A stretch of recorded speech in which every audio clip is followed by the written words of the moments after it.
የስልካችሁን የባትሪ አቅም እንዴት መጨመር እንደምትችሉ ዛሬ ያሳያችኋለሁ። ይህንንም ለማከናወን ስልካችን ላይ መጫን የሚጠበቅብን አንድ አፕ አለ። በተጨማሪም ደግሞ ከስልካችን ሴቲንግ ውስጥ ማስተካከል የሚገቡን ሁለት ሴቲንጎችን አሳያችኋለሁ።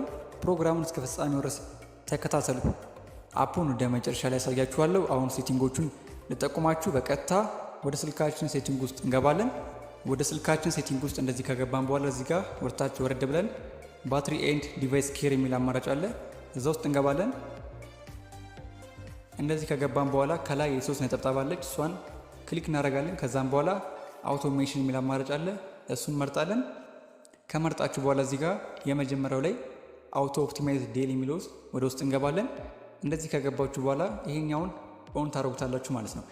ይሄን ኦን ካደረጋችሁ በኋላ ከስር ሰዓቱን ማስተካከል ትችላላችሁ። ይሄ ነገር ምንድነው ጥቅሙ ካላችሁ ስልካችሁን ራሱን በራሱ በየቀኑ ኦፕቲማይዝ እንዲያደርግላችሁ ያግዛችኋል። ይህም በማድረጋችሁ ደግሞ ስልካችሁ እንዳይጨናነቅ፣ በተጨማሪም ደግሞ በጣም ብዙ አፖች በባክግራውንድ ላይ የሚሰሩ ከሆነ እነዛን አፖች ስለሚያጠፋላችሁ የስልካችሁንም ባትሪ በእጅጉ መቆጠብ ይችላል ማለት ነው። ወደ ቀጣዩ ሴቲንግ አልፋለሁ። ብዙዎቻችሁ ይህንን ሴቲንግ ታክቷላችሁ ብዬ አስባለሁ። ነገር ግን ችላ የምንለው ነገር ስለሆነ ነው።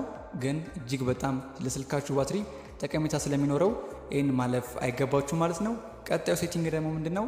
ዴቨሎፐር ኦፕሽን ውስጥ ነው የምናገኘው። ዴቨሎፐር ኦፕሽን እንዴት እንደሚገኝ ካላወቃችሁ አባውት ፎንስ ገብታችሁ ሶፍትዌር ኢንፎርሜሽን የሚለውን መርጠን ከዛም በኋላ እዚህ ጋር ቢልድ ነምበር የሚለውን 7 ጊዜ ቶሎ ከነካችሁ በኋላ ወደ ኋላ ስትመለሱ ዴቨሎፐር ኦፕሽን የሚለው አማራጭ ይመጣላችኋል ማለት ነው። ወደዛ ውስጥ ገብተን እንዴት እንደምናስተካክል አሳያችኋለሁ።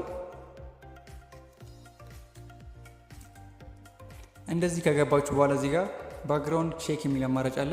እዛ ውስጥ ከገባን በኋላ አፖች ከመጡላችሁ እነዚህን አፖች ኦፍ ማድረግ እንዳትረሱ። እናንተ እንኳን ሳትፈልጉ በባክግራውንድ ላይ እነዚህ አፖች ስራቸውን መስራት ስለሚችሉ እናንተ ማትፈልጉ ከሆነ ይህንን ኦፍ ማድረግ አለባችሁ። ይህን ኦፍ በማድረግ የባትሪያችሁን አቅም አሁንም ቢሆን መጨመር ትችላላችሁ ማለት ነው። የመጨረሻው ደግሞ ምንድነው? እጅግ በጣም ወሳኝ አፕ አስታውቃችኋለሁ። ይህን አፕ ከዚህ ቀደም አሳይችኋለሁ።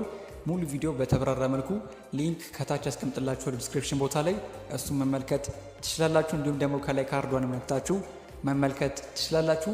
አፑ ይሄን ይመስላል። ግሪኒፋይ ይባላል። ይሄ አፕሊኬሽን ጥቅሙ ምንድነው?